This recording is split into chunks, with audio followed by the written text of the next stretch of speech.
Bienvenidos a este primer simposio de cardiología crítica.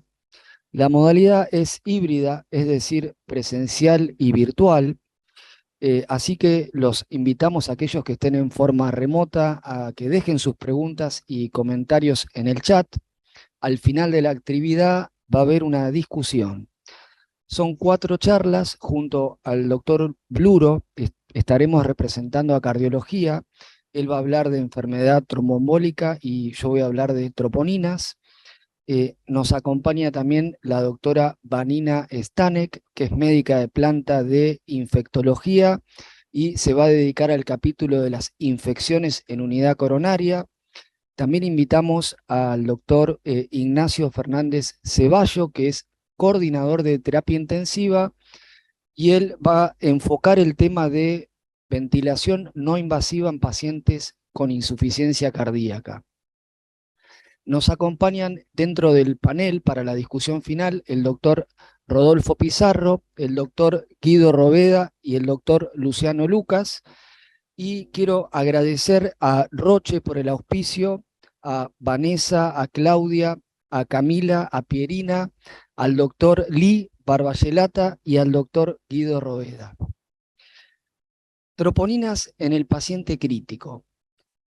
Esta es la cuarta definición de infarto agudo de miocardio, en donde el rol es central para la troponina. Sabemos que un ascenso y un descenso de la troponina por encima del percentilo 99, junto a síntomas de isquemia miocárdica, alteraciones en el electro, alteraciones en el eco y trombo en la angiografía, configuran el diagnóstico de infarto agudo de miocardio. Este es un paciente de 80 años con diabetes tipo 2, con una angioplastia previa a la descendente anterior, con angina asociada a disnea, mínimos esfuerzos, varios episodios que son breves, de corta duración, y con un antecedente de fibrosis pulmonar. Este es el electro de ingreso, con un bloqueo de rama derecha, crónico conocido, y estos son los valores de troponinas que para nuestro laboratorio son normales, 10 y 11. Esto para nosotros es sinónimo de angina inestable. Este paciente se trató, se hizo una coronariografía y acá se ve una lesión de tronco, y como tenía una fibrosis pulmonar y era un paciente grande, se hizo una angioplastia de tronco con buen resultado.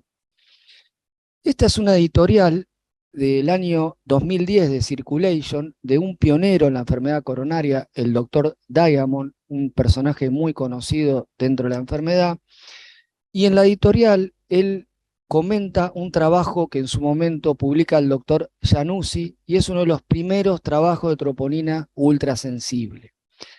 Y él nos alerta sobre que el aumento de la sensibilidad de este biomarcador puede traer aparejado una caída en la especificidad y un aumento en los falsos positivos. Y también nos deja esta frase, ¿sí?, que en el fondo somos todos bayesianos, excepto a veces cuando cometemos errores. Esta es una paciente de 70 años, hipertensa, que consulta con palpitaciones y tiene una troponina de 140. Esto es aproximadamente 10 veces del valor que manejamos en este hospital, y un electro que tiene una fibrilación auricular aguda de alta respuesta con algunos signos de infradesnivel, sobre todo en la cara anterolateral. Pienso que habría dos formas de interpretar a la paciente y habría dos conductas. En principio, tomar esto como una fibrilación auricular aguda y hacer una cardioversión, y luego evaluar si nos vamos a una conducta invasiva, hacemos un cateterismo, o tal vez una conducta más conservadora, hacer una prueba evocadora, o si todo esto ya es suficiente para clasificarlo como un síndrome coronario agudo y hacer una coronariografía de urgencia. Optamos en este caso por la primera estrategia. Se hizo una cardioversión, la paciente quedó sinusal, evolucionó bien, tratamiento médico, y este es el SPECT que se hizo en el seguimiento a los 2 meses, donde no hay isquemia miocárdica. Muchas veces el gol estándar de la enfermedad aparece más tarde, en el seguimiento.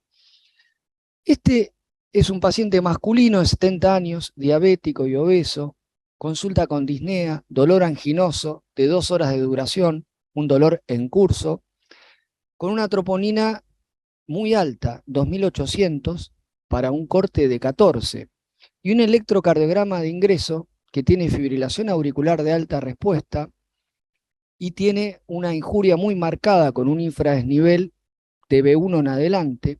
Y acá cabe la misma pregunta.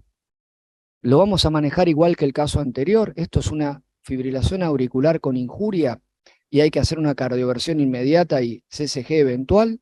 ¿O es un síndrome coronario agudo? En este caso, lo que se hizo es una cardioversión de urgencia.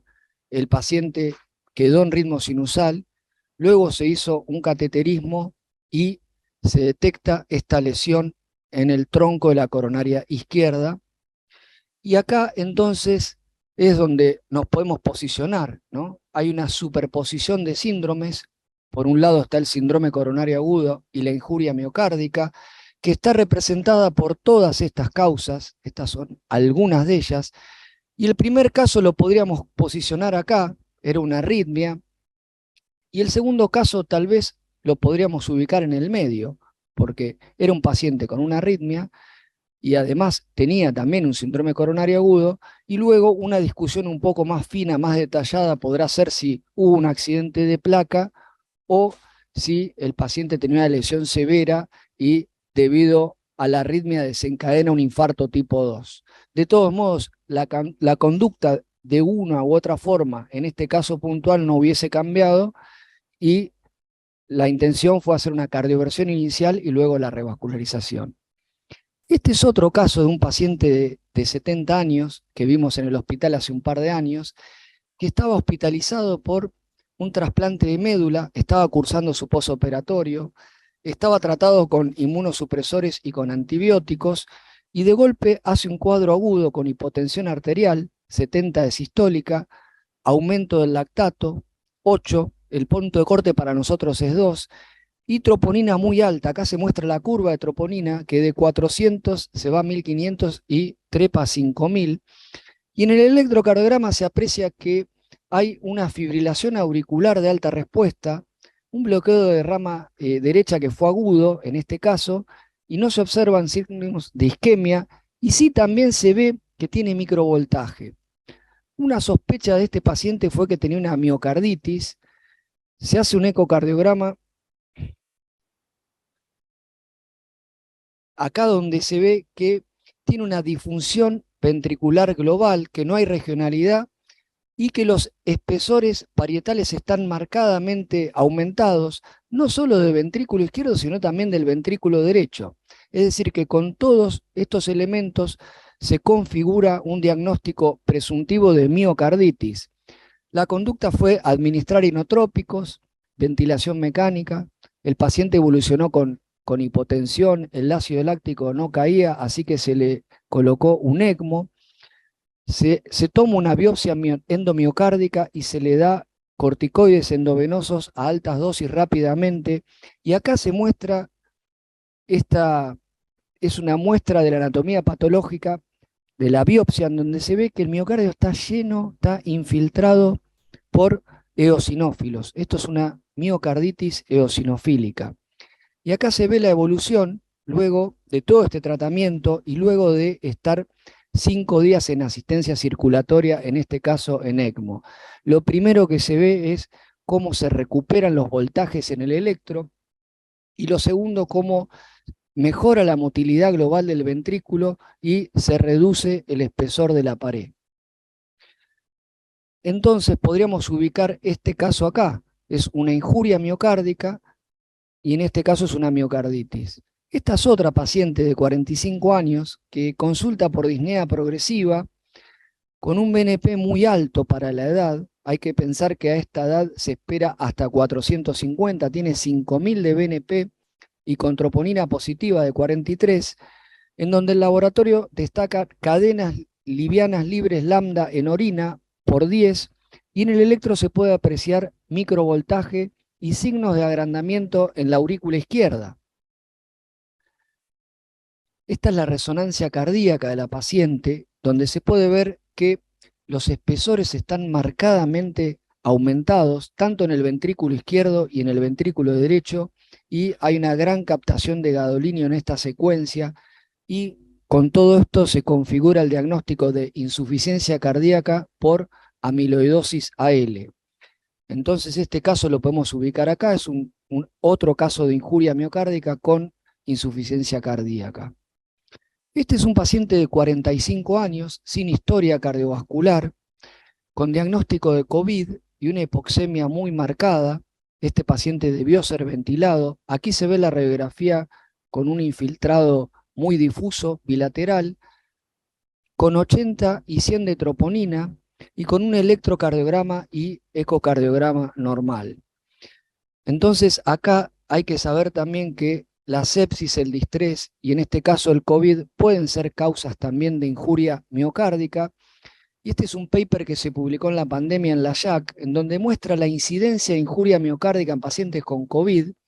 Fíjense que cómo va subiendo esto naturalmente de acuerdo a la población en estudio, y en los pacientes más graves, en aquellos que estuvieron hospitalizados con oxígeno y que estuvieron canulados, prácticamente el 100% de los pacientes con COVID tuvieron troponina positiva. Y este es un trabajo pronóstico también del momento de la pandemia que evaluó la mortalidad según enfermedad cardiovascular y troponina en 187 pacientes con COVID que estaban en terapia intensiva. Los pacientes que más se murieron son los que tenían historia cardiovascular y troponina positiva, pero aquellos que tuvieron troponina positiva y que no tuvieron enfermedad cardiovascular previa también se murieron más y se murieron más que el resto. También hay que saber que hay una superposición de síndromes y la troponina puede estar elevada en síndromes coronarios crónicos, ¿sí? En estos casos, lo que uno va a ver es que en las troponinas seriadas no hay un aumento del valor, sino en general la troponina es plana en esos casos. Esto también se puede ver en pacientes con hipertrofia, pacientes con fracción de eyección baja, diabéticos o con insuficiencia renal. Y entonces hay que saber de que hay una pirámide invertida, ¿sí? Y con niveles de troponina según distintas entidades, y los pacientes que más troponina son los que tienen infartos grandes y miocarditis, y los que menos son los que tienen insuficiencia cardíaca estable, enfermedad coronaria estable, hipertrofia, y en el medio hay una serie de enfermedades. Un poco para ir terminando, es importante el nivel y la cinética de la troponina, el contexto, el electrocardiograma, y a mí me parece que es fundamental siempre en estos pacientes hacer un ecocardiograma. La cinecoronografía está en el centro de la escena, la mayoría de estos pacientes terminan con una coronografía, y por eso es muy importante todo esto y sobre todo el eco, porque a veces necesitamos hacer una resonancia o un cateterismo derecho, una tomografía computada o tal vez una biopsia endomiocárdica. Muchas gracias por su atención. Muchas gracias. La verdad que es muy lindo compartir hoy con ustedes esto y hablar un poco de traer la literatura a la práctica de lo que hacemos todos los días cuando tenemos un paciente con un TEP que empezamos anticoagulándolo y con esto no alcanza. Y básicamente nosotros tomamos las decisiones y las conductas en los pacientes con tromboembolismo de pulmón de acuerdo al riesgo que ese paciente tenga en base a la escala de PESI. Si un PESI muy bajo lo anticoagulamos y lo mandamos a la casa. Pacientes habituales que internamos, la gran mayoría son pacientes de riesgo intermedio y que los internamos y los monitorizamos. Y en algunos casos a los pacientes de muy alto riesgo con inestabilidad hemodinámica los trombolizamos. Pero ¿qué pasa cuando lo primero que el paciente está en el medio? Esto es como un punto que parece muy claro, dice más menos de 90 milímetros de mercurio o hipoperfusión, pero es un punto que en la práctica cotidiana a veces termina siendo bastante gris, ¿no? Un paciente que por algunos parámetros tal vez no tiene menos de 90 de sistólica o signos claros de hipoperfusión, pero tiene un TEP muy grande y nos planteamos si lo trombolizamos o no y tiene alto riesgo de sangrado. Entonces muchas veces terminamos siendo en la gran mayoría de los lugares por disponibilidad o por determinados motivos, práctica, entrenamiento en el pasar fenolitos sistémicos, lo empezamos a anticoagular. Y lo voy a ejemplificar con la historia de Josefa, que es una señora de 78 años, ex tabaquista, no tenía mayores factores de riesgo, y que viene por disneas, diagnosticamos un TEP, y la señora no tiene menos de 90 de sistólica, tiene 156, pero lo que para su histórico es algo hipotensa, está taquicárdica, algo taquimneica y desatura aire ambiente. Los biomarcadores la ponen en una posición de riesgo moderado porque tiene troponina, pero no tiene proBNP. Ya vamos a ver qué pasa con el proBNP en estos pacientes. Le hacemos un TEP y fíjense, tiene un trombo cabalgando, tiene ocluida la pulmonar izquierda, tiene trombo de la pulmonar derecha, un TEP muy grande. Y la empezamos a anticoagular porque su riesgo no teníamos clara indicación de trombolizarla, y su riesgo de sangrado no era menor. Así que somos conservadores, la empezamos a anticoagular, pero el día más 4 de internación, lleva 4 días de internada, y la señora seguía taquicárdica, seguía con tendencia a la hipotensión, presiones más bajas que las que ella manejaba habitualmente, y sobre todo desaturaba. Entonces, lleva 4 días adentro del hospital y nos preguntamos, así a la casa no la podemos mandar, la señora desatura. Tiene un aplanamiento del septum, una dilatación de cavidades derechas en la tomografía. Entonces decimos, bueno, tenemos que escalar el tratamiento. Con lo que hicimos hasta ahora no nos alcanzó. Y fíjense cómo al 4.º día, la paciente que vino con un proBNP muy bajito, tiene casi 10.000 de proBNP. ¿Y cómo entendemos esto? Y básicamente es comprender que a diferencia de la troponina que se libera por daño directo de liberación citosólica, que ya está sintetizada, existe adentro de la célula y se libera la troponina y la podemos dosar en el momento agudo, el proBNP tiene que sintetizarse como propéptido y después tardíamente se libera. O sea, su cinética, o sea, el valor más alto lo vamos a ver tardíamente. Y claramente en estas condiciones la señora no se podía ir. Entonces, ¿qué pasa con los pacientes en los cuales falla la anticoagulación y nosotros los trombolizamos? Y vemos en un metaanálisis del año 2015 que estos pacientes, los trombolíticos, claramente reducen la mortalidad y tienen un beneficio en este caso. Pero como contraparte, y esto es una indicación clase 1 en las guías, que en el paciente que falla, trombolicémoslo, pero como contraparte está el riesgo de sangrado, el motivo por el cual no la habíamos trombolizado inicialmente. Y fíjense qué es lo que nos dice la bibliografía. Que en estos pacientes el riesgo de sangrado aumenta casi 3 veces. Pero ¿dónde aumenta significativamente? En aquellos trabajos donde no tuvieron una limitación de ingreso de la edad, en aquellos pacientes mayores de 70 años. Donde los trabajos donde no hubo un criterio que fuera restrictivo en cuanto al ingreso de edad, hay ingreso. O sea, en los pacientes mayores el sangrado aumenta en forma muy importante, y vimos en el peito que en pacientes con TEP tenemos 10% de sangrado mayor. Entonces, ¿qué alternativas tenemos que no sea necesariamente escalar con trombolíticos para ofrecerle una resolución a esta paciente que se pueda ir a la casa? Entonces, lo que hicimos fue trombolíticos ayudados por ultrasonido o un tratamiento local asociado dirigido por un catéter. Y en este caso abrimos un placar donde tenemos diferentes opciones. Podemos hacer catéteres para fragmentación local, catéteres para infusión local de trombolíticos en bajas dosis, catéteres que nos permiten extraer el trombo. Entonces hay distintas alternativas. Y lo que nosotros en este caso elegimos fue colocar un catéter adyuvado por ultrasonido, que esto lo que hace es movilizar el trombo y facilitar que dosis muy bajas de trombolítico, 30 miligramos de RTPA administrado en 20 horas, lisen el trombo. Y fíjense en esta imagen de la izquierda de la pantalla cómo se ve la arteria amputada, cómo se ve gran carga trombótica, y que después de 20 horas se liberó completamente la arteria, se reperfundió la arteria y la paciente mejora ostensiblemente. ¿Cuál es nuestra experiencia en el uso de esta tecnología? Básicamente, hasta el año 2020 habíamos hecho 43 pacientes, hoy en día llegamos cerca de 100 pacientes, y fíjense que en la mitad de los casos la utilizamos como una terapéutica de rescate. Rescate, en la mayoría de los casos, rescate a anticoagulación fallida, como en el caso reciente, o rescate a líticos, como en pacientes que ya se trombolizaron y con eso no mejoró.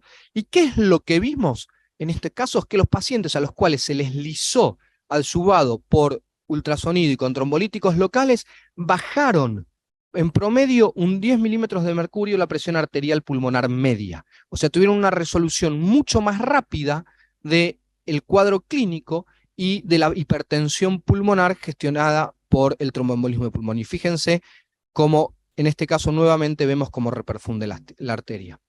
Inmediatamente después que nosotros terminamos de pasar los trombolíticos, fíjense cómo la frecuencia cardíaca de la paciente mejoró, de 115 latidos por minuto pasó a 75 latidos por minuto, y cómo el ProBNP volvió a valores similares a los del ingreso, reflejando esto la mejoría clínica y sintomática de la paciente. Entonces, en pacientes donde falla la anticoagulación, la alternativa es escalar a trombolíticos sistémicos. Y si tenemos alto riesgo, trombolíticos asociados, infundidos en forma local con catéteres. ¿Cuál es el punto cuando fallan los trombolíticos sistémicos? En 8% de los pacientes a los cuales se los tromboliza, los pacientes no terminan mejorando a pesar de que de la infusión de trombolíticos sistémicos. ¿Qué hacemos en estos casos? Bueno, básicamente acá creo que lo que el paciente no termina de mejorar es porque, y se trombolizó originalmente, es porque evidentemente tiene compromiso hemodinámico. Entonces lo que tenemos que hacer es hacer un soporte hemodinámico. Nosotros para hacer cualquier cosa tenemos que soportar hemodinámicamente al paciente y permitir que llegue a ese eventual tratamiento que vamos a hacer. Entonces, pero siempre el soporte hemodinámico, que muchas veces termina siendo un ECMO, tiene que estar acompañado con una técnica de reperfusión. No nos alcanza con ofrecerle soporte hemodinámico al paciente, ya sea con inotrópicos o con un device, si esto no lo subamos con algo que abra la arteria. Entonces, creo que es el principal concepto que tenemos que hacer. ¿Y qué es lo que hace el ECMO en este caso? Nosotros tenemos la circulación sistémica y pulmonar, y de pronto se clava un trombo que nos aumenta la presión a nivel de la arteria pulmonar. Nos dilata el ventrículo derecho, nos dilata la aurícula derecha y nos cae el flujo a nivel sistémico. Entonces tenemos que poner un aparato, que es en este caso el ECMO, que lo que hace es tomar la sangre de la aurícula derecha e infundirla nuevamente en el circuito sistémico. Y esto lo que hace es bypassea tanto, fíjense, el pulmón como el corazón izquierdo, o sea, nos da flujo sistémico y nos oxigena la sangre, y eso nos permite sostener al paciente. Y esto, como les decía antes, tenemos que acompañarlo con una técnica, ya sea o quirúrgica, con una trombectomía, o con un método asistido, repermeabilizando asistido por catéter, con trombolítico o con fragmentación mecánica, o con un extractor del trombo, que sería un flow retriever, que nos permite sacar el trombo de adentro de la arteria. Y me parece que es muy interesante que contar también un poquito la experiencia que tuvimos en el hospital con el ECMO, que la tenemos hace muchos años, pero que tal vez es una de las pocas cosas buenas que nos dejó la pandemia, donde tuvimos una gran experiencia trasladando pacientes con el equipo de ECMO móvil y yendo a buscar pacientes a todo lo ancho y largo del país, con más de 45 ECMOs de pacientes de todo el país que fuimos a buscar y trajimos en ambulancia y en avión con COVID grave. Y acá una imagen de pacientes con ECMO trasladándolos. Y lo mismo hemos hecho en alguna oportunidad también con pacientes con tromboembolismo de pulmón. Entonces, no es necesario que en un centro que no está habituado a manejar esta tecnología la tenga in situ, pero también está la posibilidad de, en pacientes críticos, trasladarlos, apoyarlos y traerlos a un centro donde el paciente pueda ser reperfundido. ¿Y qué es lo importante de esto? Tener en cuenta que el momento de poner el ECMO no es cuando el paciente ya está chocado con colapso cardiovascular, cuando se paró. Fíjense en este trabajo reciente publicado la diferencia de mortalidad que existe entre los pacientes donde se pone el ECMO con el paciente ya en paro cardíaco versus aquellos pacientes que se pone el ECMO cuando el paciente todavía está chocado, pero no se paró. O sea, tenemos 10% de mortalidad en el shock versus 80% de mortalidad cuando el paciente se paró. O sea, ¿qué quiere decir? Que si nosotros vamos a querer sacar el mayor provecho de esta tecnología, lo tenemos que hacer antes de que el paciente esté muy deteriorado. Entonces, como conclusiones de todo esto, creo que la trombolisis sistémica es la primera opción de rescate en pacientes que no resuelven el cuadro clínico con anticoagulación. pero que en los pacientes de más alto riesgo de sangrado, que tal vez por algún motivo decidimos no trombolizarlos inicialmente, la trombolisis dirigida por catéter o técnicas asistidas por catéter que no requieran trombolíticos son una opción que está avalada por las guías y con las cuales tenemos mucha experiencia y nos fue muy bien, y que el soporte vital avanzado debe ser acompañado siempre por una técnica de reperfusión, no alcanza solamente con soportar al paciente, y que esto es conveniente instalarlo tempranamente. Muchas gracias. Bueno, ante todo, muchísimas gracias por la invitación. Ahí ya me acaban de nombrar, yo soy Ignacio Fernández, trabajo acá en la terapia intensiva del Hospital Italiano, y lo que voy a hablar un poco es sobre el soporte ventilatorio no invasivo en insuficiencia cardíaca aguda. El objetivo de la charla es brindarle un poco más de experiencia que de evidencia, aunque obviamente sin evidencia no se puede hablar. Pero la idea es llevarle los conocimientos, beneficios de cada técnica y sobre todo implementarlo en pacientes, ¿sí? Con lo cual, para esto lo primero que tenemos que saber es que la insuficiencia cardíaca, a ustedes cardiólogos no les voy a andar explicando esto, pero sabemos que es una causa importante, de hecho es la segunda causa de insuficiencia respiratoria aguda dentro del hospital, ¿sí? Que tiene una mortalidad hospitalaria del 10%, que es alta, y sobre todo al año de presentado el cuadro de insuficiencia cardíaca aguda, la mortalidad ronda el 30%. Ahora, cuando decimos insuficiencia cardíaca, ¿todo es insuficiencia cardíaca? Yo la verdad que veo diferentes situaciones en donde digo, una insuficiencia cardíaca aguda, de novo, es lo mismo de un paciente que viene por una insuficiencia crónica, que la descompensó por una agresión alimentaria o por no haber tomado la medicación, o yendo a los casos extremos, es lo mismo tratar a un paciente que viene con un edema agudo pulmón hipertensivo o aquel que se presenta con un shock o bajo gasto. Bueno, claramente no es lo mismo, pero si uno se pone a pensar, el mecanismo fisiopatológico, para lo que yo puedo aportarles un poquito de información, es sobre el manejo de la insuficiencia respiratoria en estos pacientes y tienen un componente principal que es un edema pulmonar cardiogénico agudo, ¿sí? Entonces, en base a esto, vamos a ver sobre qué técnicas podemos nosotros ayudar al paciente o mejorar la situación clínica. Cuando uno ve cuáles son los objetivos del tratamiento de insuficiencia cardíaca, obviamente que si hablamos de que viene con insuficiencia respiratoria, es aumentar la disponibilidad, digamos, tisular de oxígeno. Lo que implica es darle más oxígeno a ese pulmón, a ese alveolo, aumentar la presión parcial de oxígeno para que después pueda ser utilizado a nivel periférico. Obviamente que los diuréticos, los vasodilatadores, son un papel fundamental, pero ante todo es, lo tenemos que ver cuál es la causa primaria, ¿sí? Pero yo ahora lo que me voy a desenvolver un poquito es sobre cómo hacemos para aumentar la disponibilidad tisular de oxígeno. Entonces, en base a esto voy a hablar un poco sobre la oxigenoterapia y soporte ventilatorio. Esto es algo, un término que se confunde o se mezcla y no es tan así. ¿Por qué? Porque cuando uno ve las guías europeas, dice, bueno, ¿qué dicen las guías europeas sobre el tratamiento de la oxigenoterapia en los pacientes con insuficiencia cardíaca aguda? Bueno, primero te dice es no utilizar oxígeno en forma rutinaria. Esto no sé si es una indicación, digamos, por convención, pero me parece que darle oxígeno a un paciente que viene por disnea no me parece que esté del todo mal, no creo que le genere ningún daño. Sí me parece un paciente que obviamente tiene una insuficiencia respiratoria, desatura, o tiene saturación menor a 90, o una PO2 60 de milímetro de mercurio, uno debería ponerle oxígeno suplementario. Ahora, en la práctica clínica le sacamos los gases para ver si vamos a poner oxígeno. No creo que sea, pero entiendo por convención. Pero sí es importante es que, fíjense que dice que hay que utilizar CPAP o presión de soporte o presión positiva intermitente para la insuficiencia cardíaca secundaria a insuficiencia cardíaca. Acá vamos a estar de acuerdo y vamos a charlar un poquito más sobre esto. Ahora, cuando uno dice, ¿qué es CPAP? ¿Qué es presión de soporte? Bueno, esto viene o sea, es darle presión positiva al paciente con el objetivo, como le dije, de mejorar la oxigenación, ¿sí? Y como a su vez, digamos, más allá de mejorar la oxigenación, lo que hace es disminuye el trabajo respiratorio del paciente, porque obviamente es un paciente que va a tener un esfuerzo inspiratorio elevado. Entonces la presión positiva tiene este beneficio. Por otro lado, mejora la ventilación alveolar, como les decía, porque si tenemos un edema cardiogénico, hay un efecto de shunt, o sea, ocupación alveolar, y tenemos que abrirlo y la presión positiva para eso es bueno. Por otro lado, disminuye la CO2. Esto está tomado sobre los pacientes que vienen con retención como un marcador de hipoventilación. Obviamente la presión positiva va a mejorar la ventilación alveolar.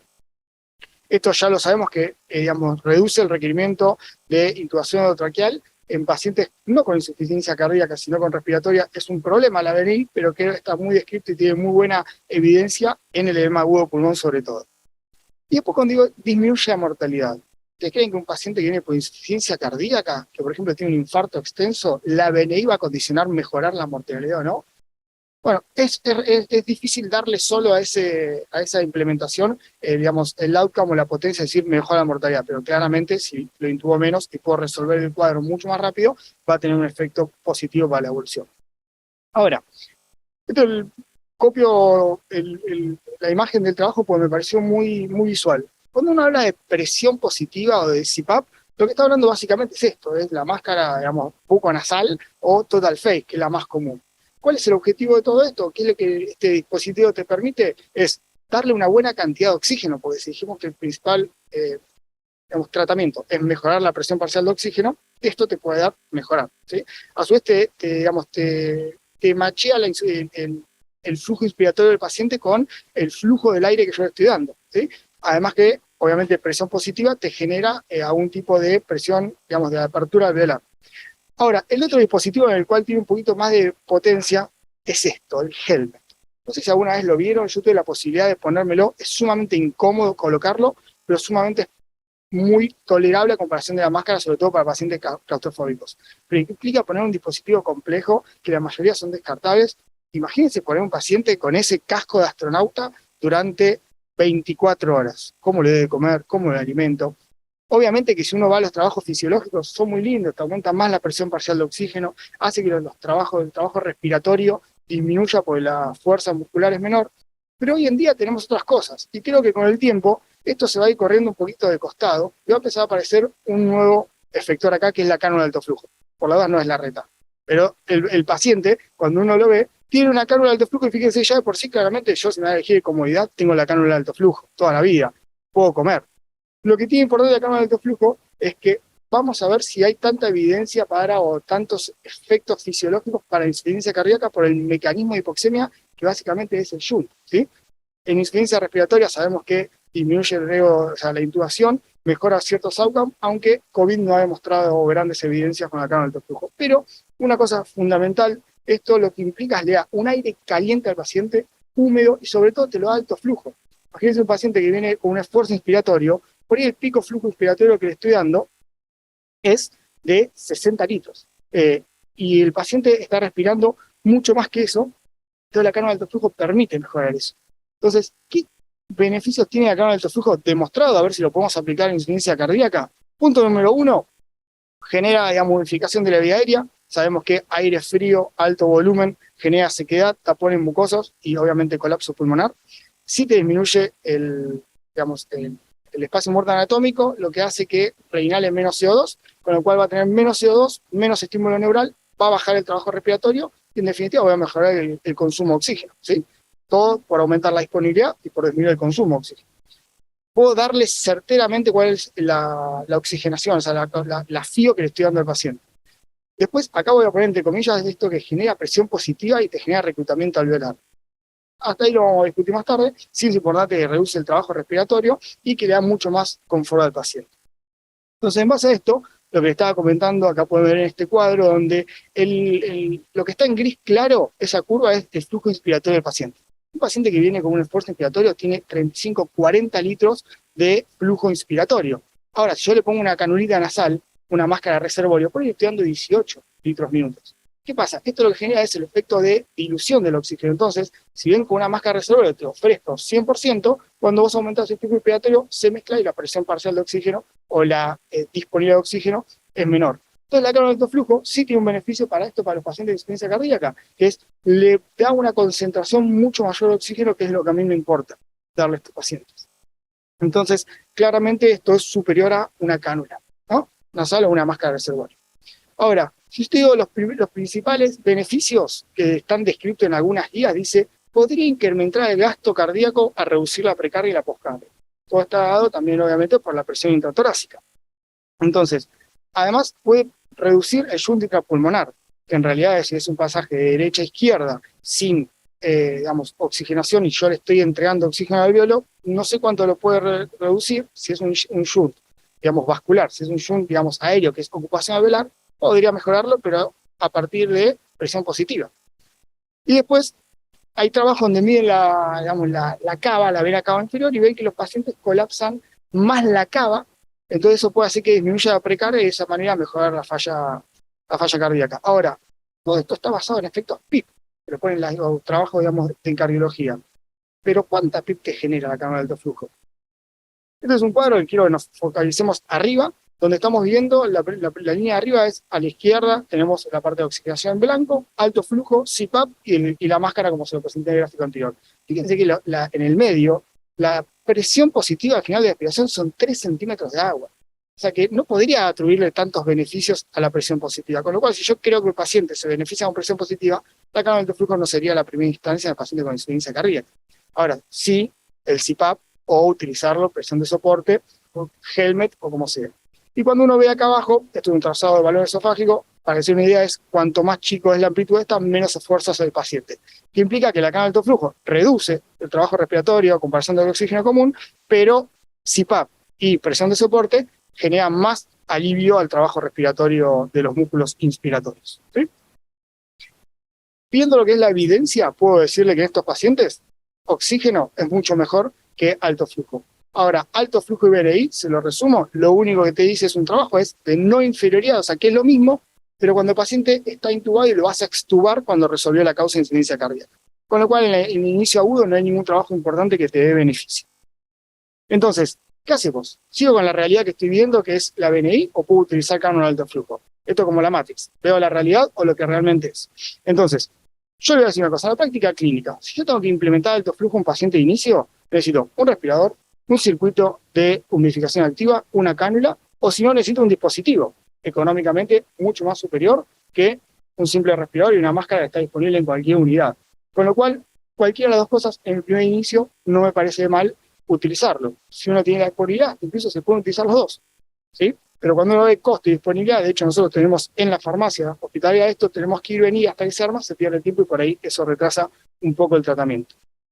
Entonces le voy a dar 4 situaciones clínicas. Si yo tengo un paciente, que Josefa se llama la anterior, tiene 82 años, viene porque tiene disnea, normotensa, desatura un poquito, 90, uno lo ve, no tiene trabajo respiratorio, le hace un ecocardiograma y tiene un poco de disfunción diastólica, un poquito una placa con un derrame pleural. ¿A alguien le parece que es un paciente que está en una insuficiencia respiratoria?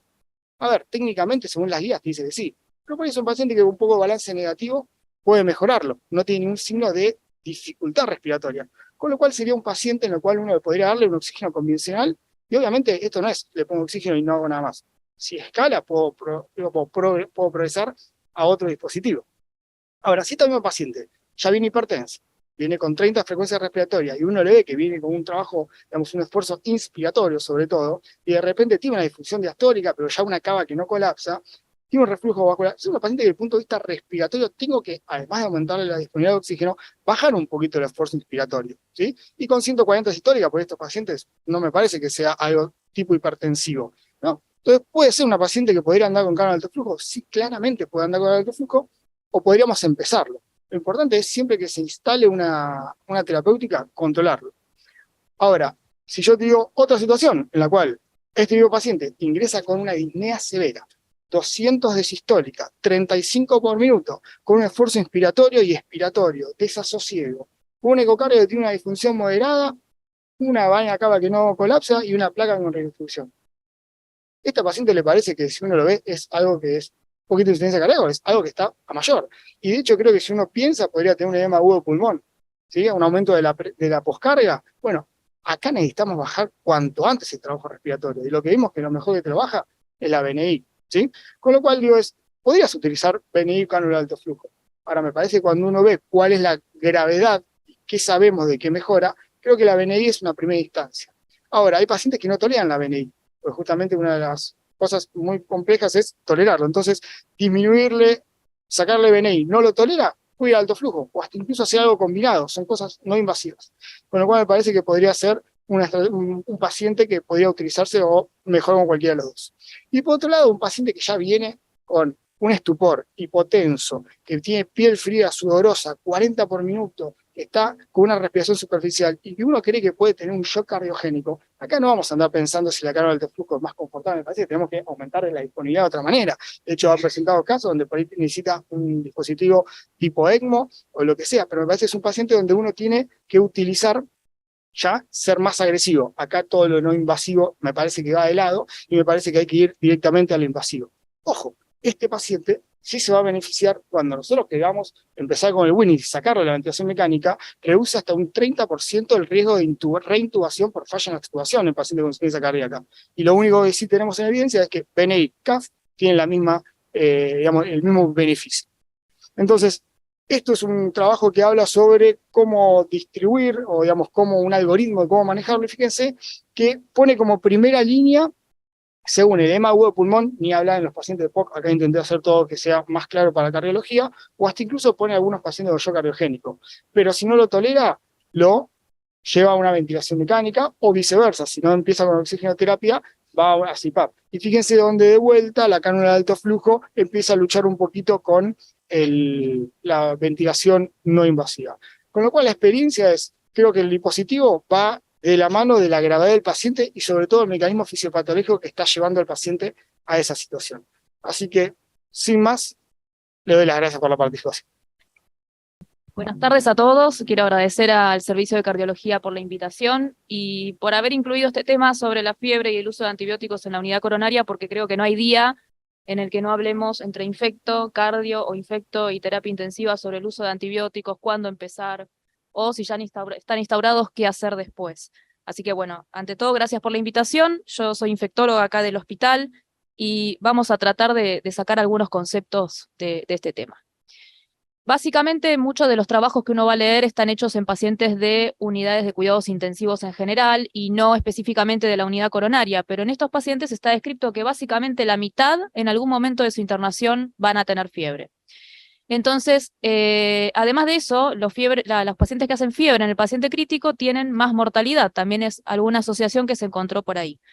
Y todos los que estamos aquí presentes sabemos que gatilla la presencia de fiebre, estudios que son costosos, que requieren traslados de pacientes que están críticos, que demandan tiempo, algunos que requieren esperar el resultado, y son disruptivos en la práctica. Entonces, tenemos que tratar en esta era donde todo lo vemos desde un punto costo efectivo, también analizar estos estudios, si realmente son costo efectivos y hasta qué punto. Ya desde el año 2008, varias asociaciones norteamericanas le dieron bastante relevancia a este tema y se pusieron de acuerdo entre infectólogos, intensivistas, en armar una guía para ver qué se hacía con la fiebre en los cuidados intensivos.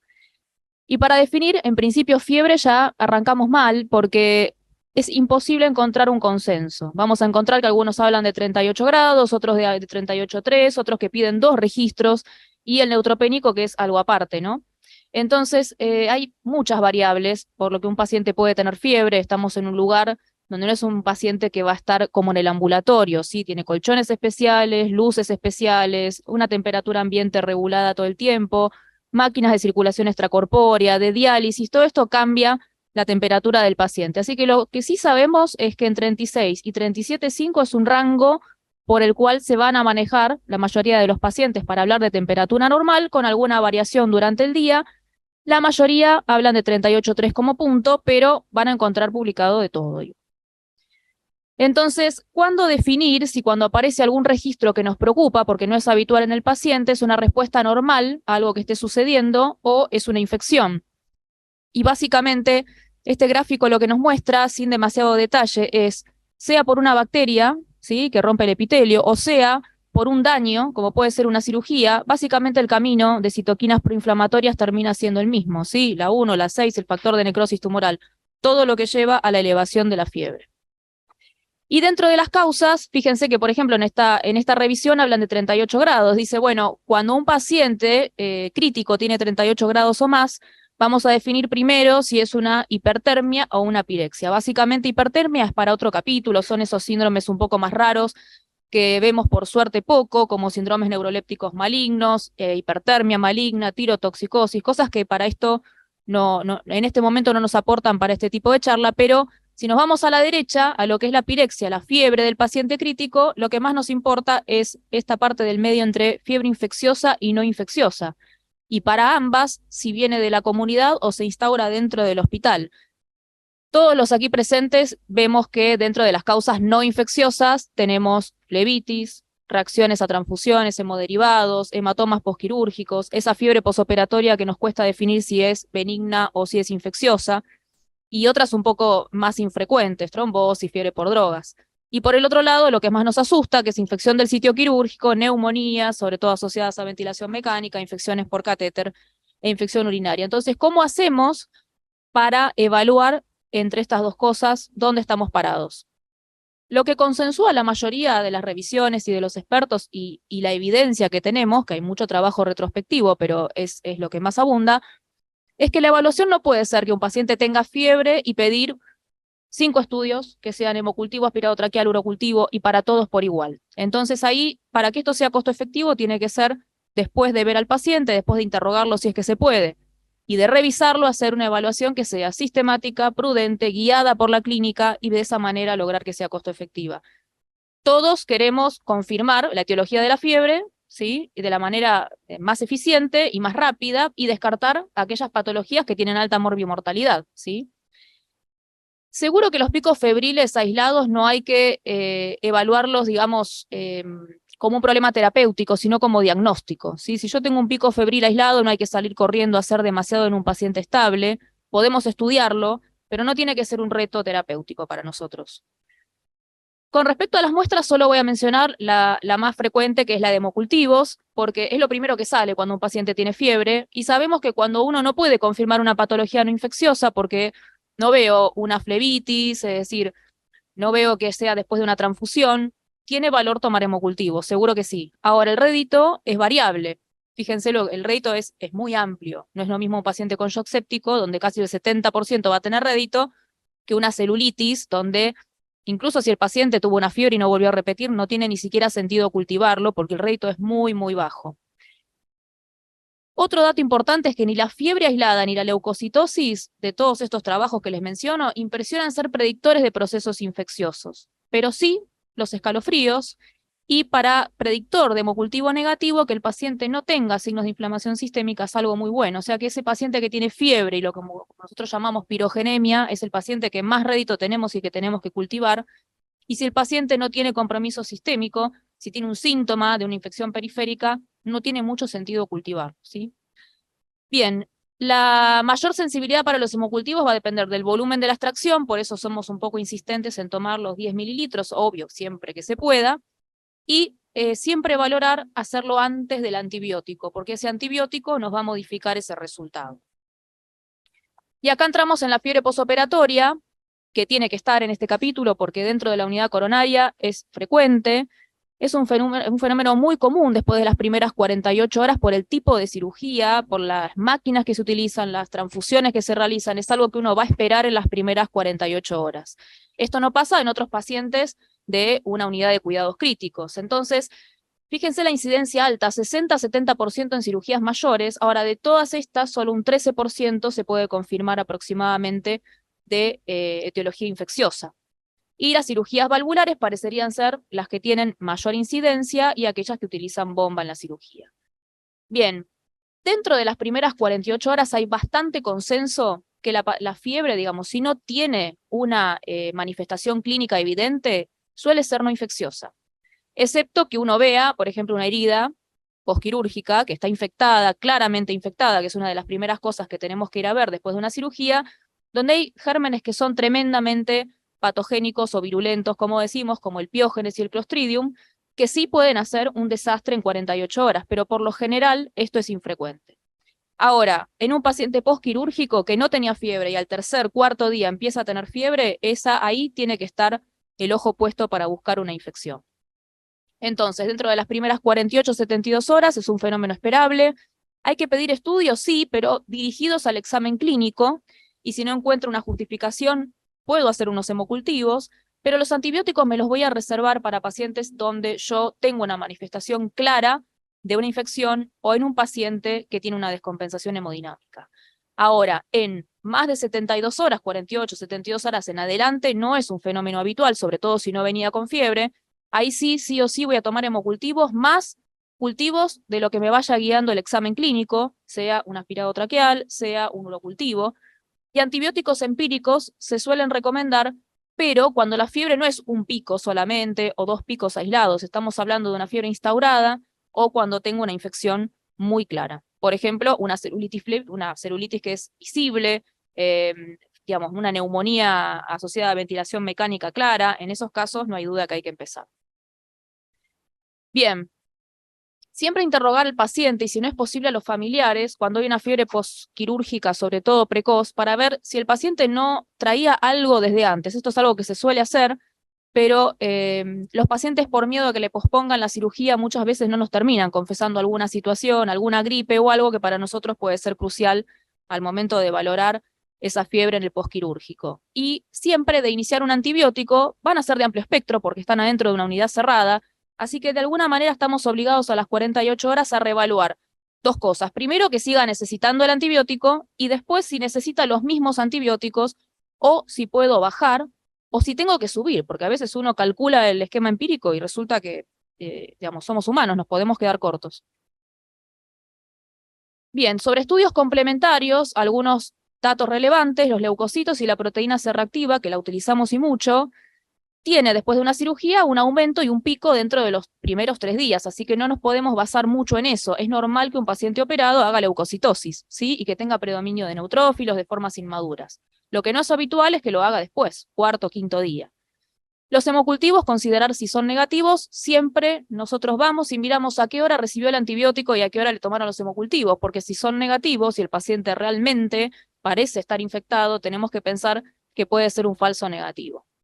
Y acá el tema principal, el urocultivo. El urocultivo es el clic mágico, ¿no? Siempre sale el urocultivo, incluso en pacientes que nos pueden hablar y que nos pueden comunicar que no tienen síntomas. Y les puedo asegurar que no existe en el mundo una infección urinaria que genere tal inflamación en la vía urinaria, que le dé fiebre al paciente y que el paciente despierto no nos pueda decir me molesta o no me molesta para orinar. O sea que si el paciente nos puede comunicar y no está sondado, ese paciente, si no tiene síntomas, no tiene infección urinaria, y el urocultivo, aunque venga positivo, es bacteriuria sintomática. En este momento, si yo hiciera urocultivos a toda la sala, se llevarían bastantes sorpresas, pero por supuesto que si el paciente no está en condiciones de comunicar qué pasa y yo no tengo otro foco para la fiebre, ahí sí podemos tener una infección urinaria.